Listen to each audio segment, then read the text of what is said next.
आज हम लोग चैप्टर नंबर 5 पढ़ेंगे। ऋजुरेखी पथ पर गति यानी एक सीधी रेखा में गति, motion along a straight path. तो इस चैप्टर में हम लोग पहले पढ़ेंगे निर्देश तंत्र। हालांकि जो 30% बोर्ड में जो सिलेबस कम हुआ है उसमें निर्देश तंत्र के बारे में नहीं पढ़ाना है, लेकिन आप लोग समझ लीजिए क्योंकि निर्देश तंत्र भी समझना जरूरी है। बहुत सिंपल सा है।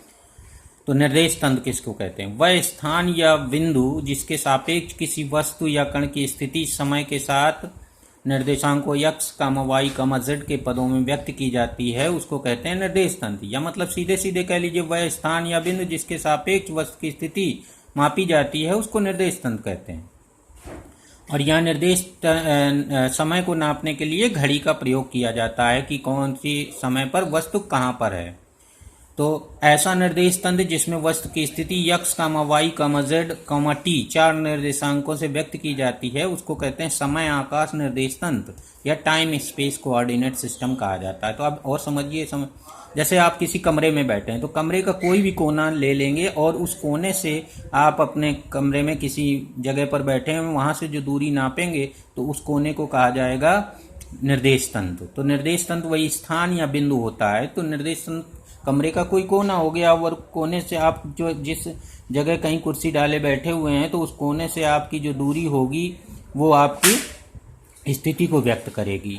और कितने टाइम पर आप वहाँ बैठे हुए हैं उस कुर्सी पे टाइम घड़ी से देख लेंगे। तो ये है। अब जैसे आप वहाँ एक कुर्सी से उठकर दूसरी में चले जाएं तो टाइम बदलेगा और आपके निर्देशांक भी बदल जाएंगे, उस कोने से आपकी डिस्टेंस भी बदल जाएगी।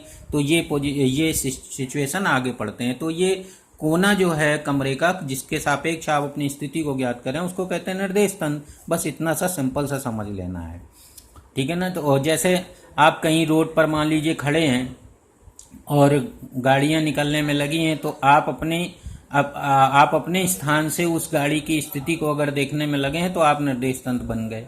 तो इस तरह से होता है निर्देश तंत्र। तो निर्देश तंत्र कोई स्थान या बिंदु है जिससे हम वस्तु की स्थिति को मेजर करते हैं। बस इतना सा समझना है, उसी को निर्देश तंत्र कहा जाता है। अब हम लोग यहीं पर विरामावस्था एवं गति की अवस्था को समझेंगे। तो विरामावस्था गति की अवस्था को समझिए। निर्देश तंत्र में यदि कण या वस्तु की स्थिति समय के साथ नहीं बदलती है तो कण या वस्तु को विरामावस्था में कहा जाता है, यानी वहीं एक ही जगह आप स्थिर रहें। तो जैसे यहाँ पर है, मान लीजिए किसी समय 5 बजे या 10 बजे जो भी टाइम ले लो उस समय वस्तु यहाँ पर थी और उसके निर्देशांक x, y, z और समय t1 5 बजे था या 10 बजे था जो भी।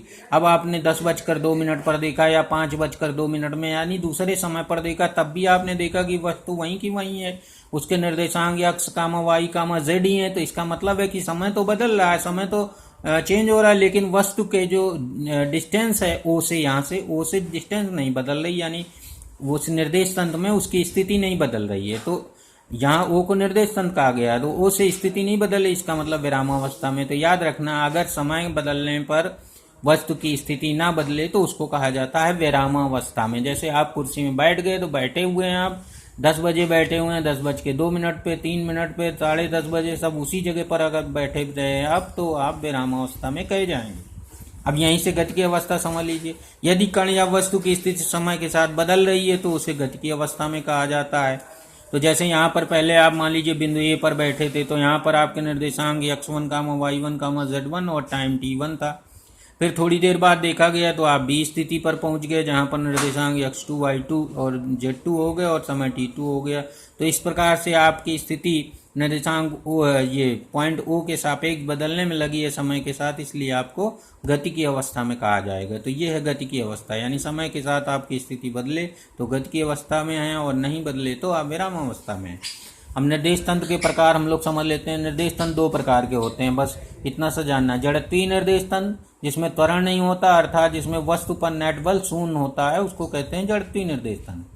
तो ऐसे निर्देश तंत्र में या तो वस्तु स्थिर होती है या फिर एक समान चाल से गतिमान होती है, तो ऐसा निर्देश तंत्र कहलाता है जड़त्वीय निर्देश तंत्र। अजड़त्वीय निर्देश तंत्र समझिए। निर्देश तंत्र जिसमें वस्तु पर बल लगता है अर्थात जिसमें त्वरण होता है उसको अजड़त्वीय निर्देश तंत्र कहते हैं। तो ये याद रखना है। तो जैसे पृथ्वी है अपनी अजड़त्वीय निर्देश तंत्र, पृथ्वी सूर्य के चारों ओर घूम रही है तो सूर्य द्वारा पृथ्वी पर और पृथ्वी पर स्थित हर एक वस्तु पर बल लग रहा होता है उस समय, तो उसको उसमें त्वरण होता है। तो इसलिए पृथ्वी अपनी अजड़त्वीय निर्देश तंत्र, अजड़त्वीय निर्देश तंत्र में वस्तु में त्वरण कहा जाता है और जड़त्वीय निर्देश तंत्र में वस्तु में त्वरण नहीं कहा जाता। बस इतना सा आपको याद रखना है। तो ऋजुरेखीय पथ में गति को समझने के लिए निर्देश तंत्र को समझना है, विरामावस्था एवं गति की अवस्था को समझना है, और निर्देश तंत्र दो प्रकार के होते हैं। तो इससे तो अभी ज़्यादा आपको मतलब नहीं रहेगा, जड़त्वीय निर्देश तंत्र और अजड़त्वीय से, बाकी आपको ये ढंग से समझ लेना है।